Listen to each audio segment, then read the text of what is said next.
Olá, nesse segundo vídeo eu gostaria de falar um pouco sobre a natureza jurídica dos pronunciamentos judiciais que resolvem parte da causa,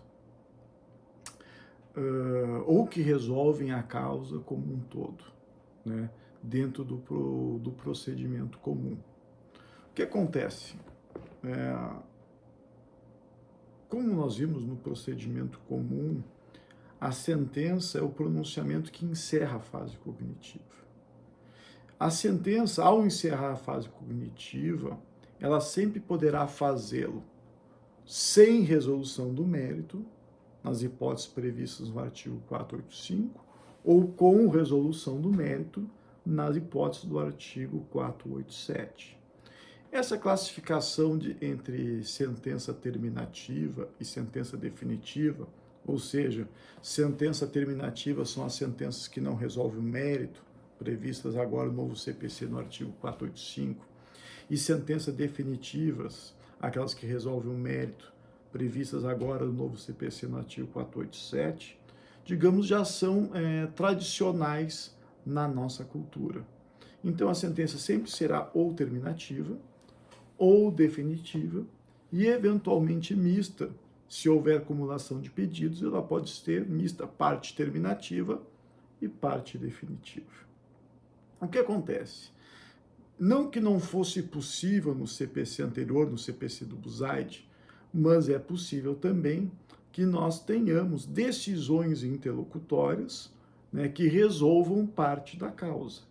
E essas decisões interlocutórias, ao resolver pedidos, né, em relação à acumulação objetiva e subjetiva, ela pode fazer isso sem resolver o mérito ou também resolvendo o mérito da causa.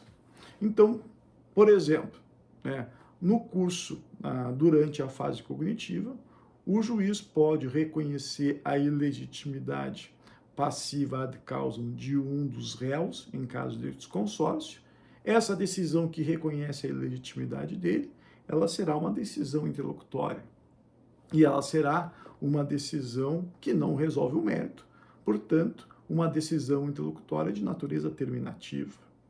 Por outro lado, se durante a audiência de conciliação ou de mediação, havendo dois ou mais pedidos, e as partes fazem uma composição em relação a um dos pedidos, a decisão que homologa esse acordo em relação aos pedidos é uma decisão interlocutória homologatória, né, porque ela resolveu um e não todos os pedidos. Se todos os pedidos tivessem sido resolvidos, a decisão homologatória do juiz seria uma sentença.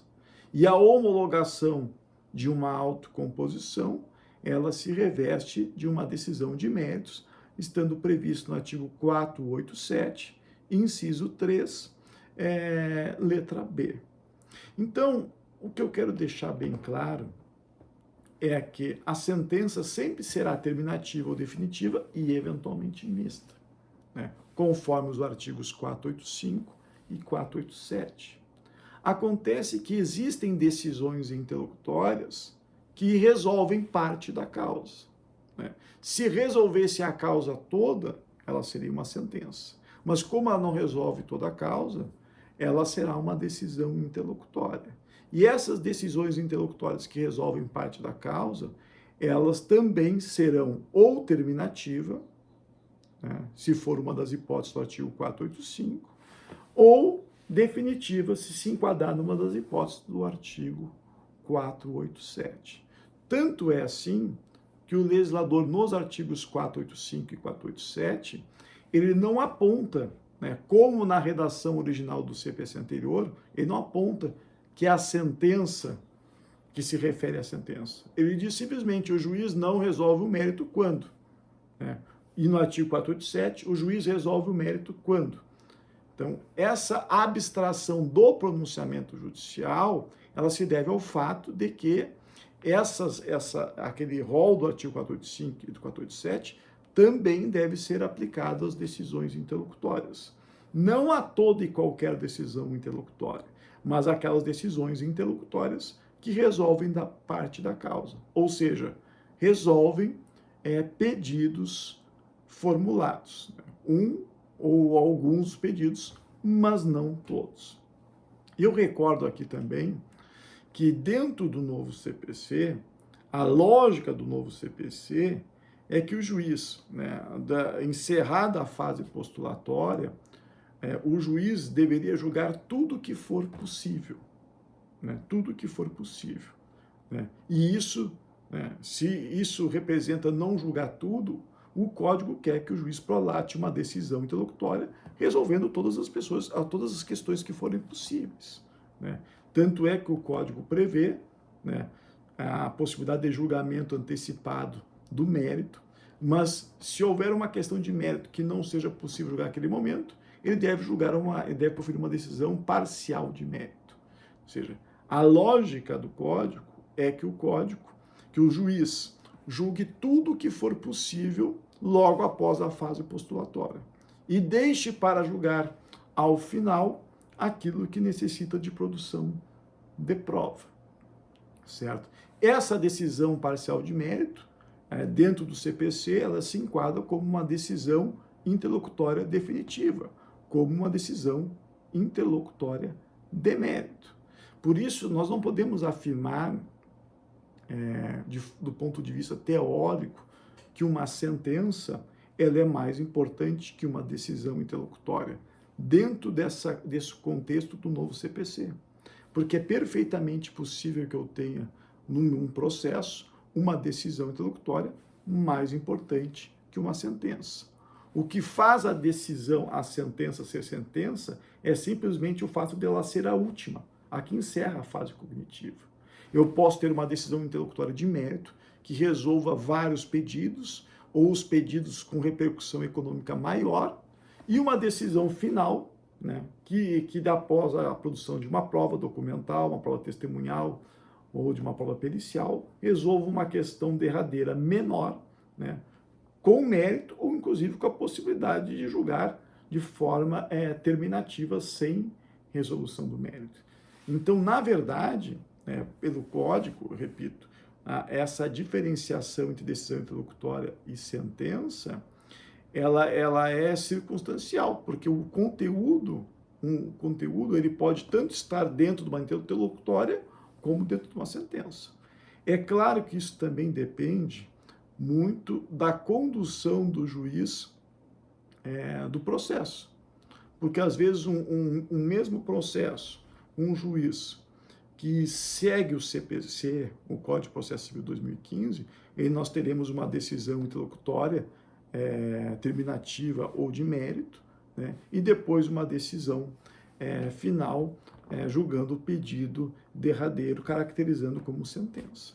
Mas um mesmo juiz, muitas vezes, ele deixa de apreciar essas decisões, essas questões de forma antecipada, acaba conduzindo o processo, produz a prova e decide tudo junto no final. Ou seja, num processo que poderia ter decisões interlocutórias terminativas ou definitivas no curso do processo e uma sentença ao final, um outro juiz, ele decide tudo junto ao final, tendo somente a sentença. Repito que a ideia do Código é que o juiz julgue tudo que for possível de forma antecipada, mediante decisão parcial de mérito, e deixe para o final aquilo que realmente necessita de prova. É muito comum, às vezes, haver uma acumulação de pedidos, 3, 4 e 5 pedidos, e em relação a apenas um deles, há necessidade de produção de prova. Ou seja, supondo que eu tenha 5 pedidos, e apenas para o julgamento de um deles é necessária a perícia. O que tradicionalmente sempre se fez? Se faz a perícia, que às vezes leva um tempo considerável, e julga todos os pedidos ao final. A lógica do Código é que o juiz julgue os 4 pedidos que estão prontos para julgamento mediante decisão parcial de mérito e julgue ao final aquele pedido que depende da perícia.